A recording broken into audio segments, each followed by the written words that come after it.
Good morning, everybody. Matt Modi here with OddsJam, here to give you some NBA player prop best bets today, Saturday, February 11th. I know I'm a little bit late getting these picks out. It's the weekend.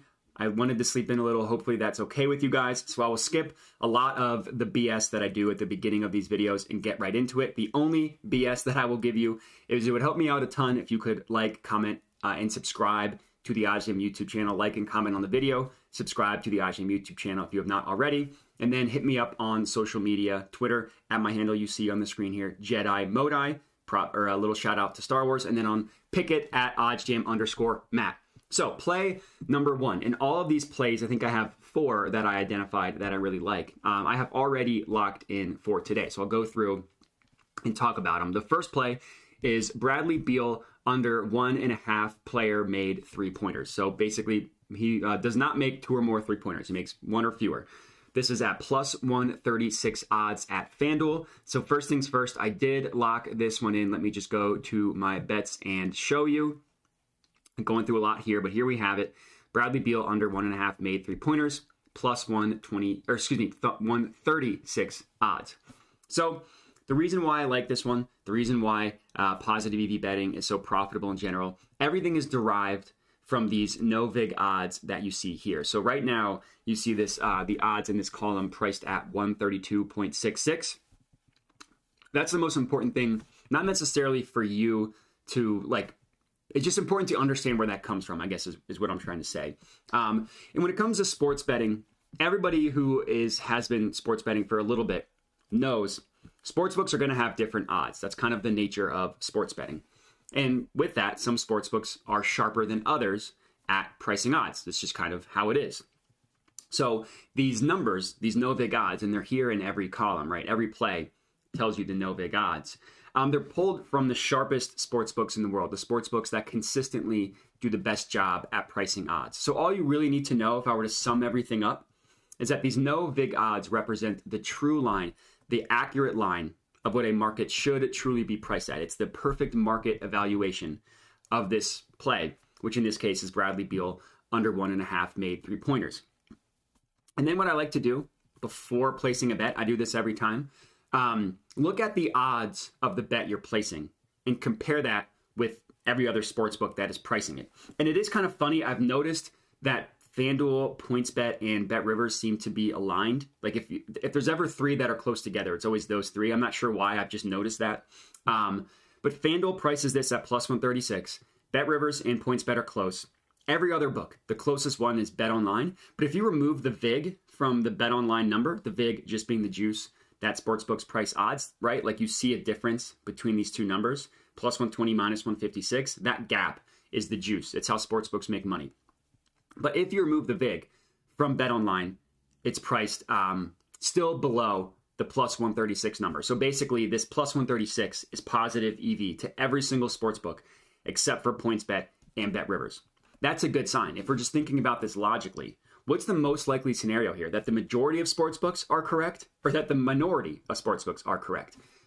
If you're just thinking about it, Occam's razor, what's the most likely thing? It's that the majority are priced correctly and the minority are not. And because the minority sportsbooks have it mispriced in our favor, which just means higher payout, it's a profitable betting venture. So Brad Beal under 1.5 made 3-pointers is what we're going to go ahead and lock in here for play number 1. Play number 2, this Franz one, I wasn't a fan. And when I skip a play, I should say, I'm not skipping it because I don't like it for my own personal reasons. Oh, I don't like Franz. I don't like his matchup. My gut's telling me that's a bad play.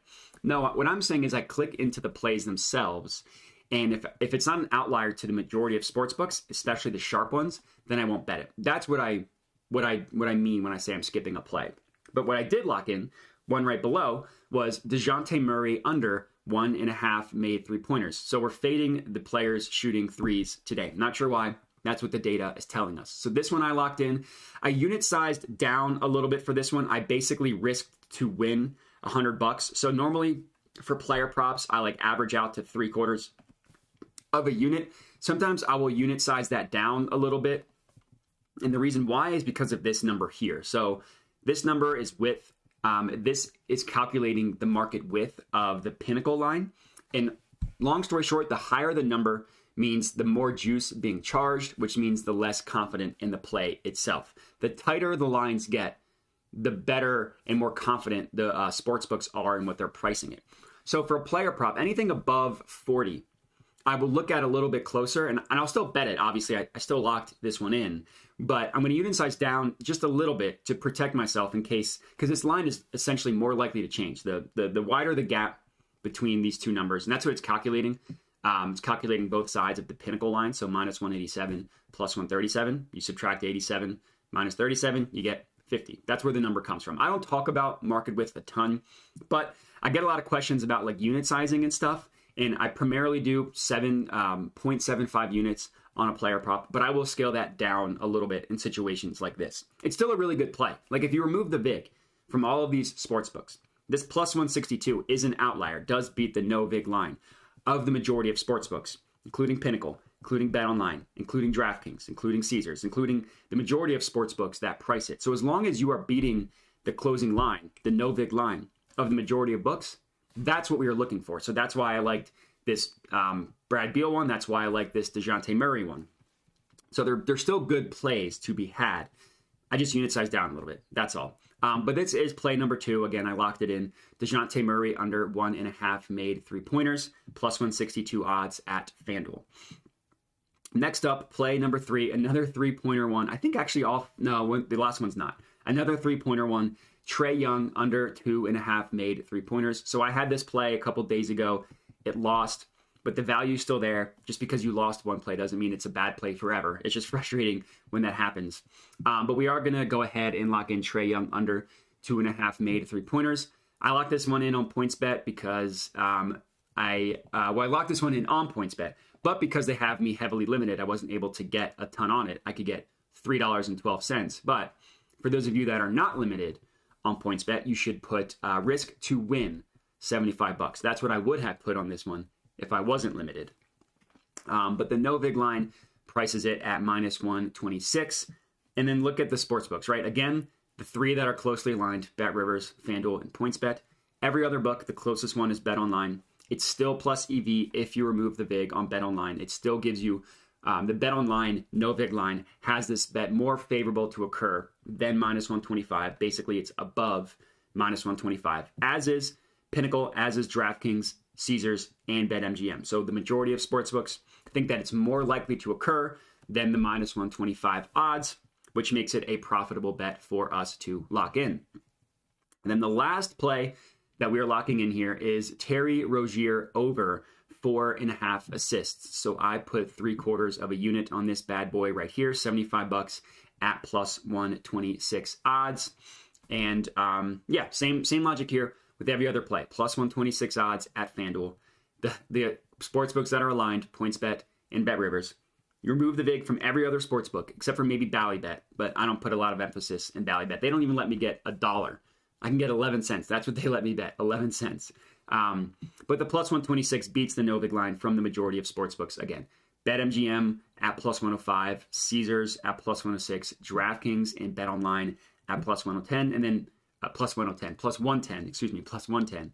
And then Pinnacle has it all the way down at minus 104. So majority of sportsbooks, again, it's the same thing over and over again. I know I'm probably repeating myself, but I literally do this with every single bet that I place. I'm not just, it takes me a little bit longer when I'm recording it because I'm talking about it, but this is the research that I do. And I'm not saying that you're guaranteed to win every single bet or that you're guaranteed to profit every single day. I've been getting smoked the past 3 days. No way around it. I'm still up for the month, up $600 for the month. Thank God I had a really, really good Tuesday. I've been getting smoked, but that doesn't scare me off because I know it works in the long run. I'm still up for the month. Then look how much I was up in January. I was up $6,000 in January. Look how much I was up in December. I was up $3,000 in December. How about November? I was up $2,300. So I know that the system works. I've been using OddsJam for a long time now. My total profit, it's been blowing down recently.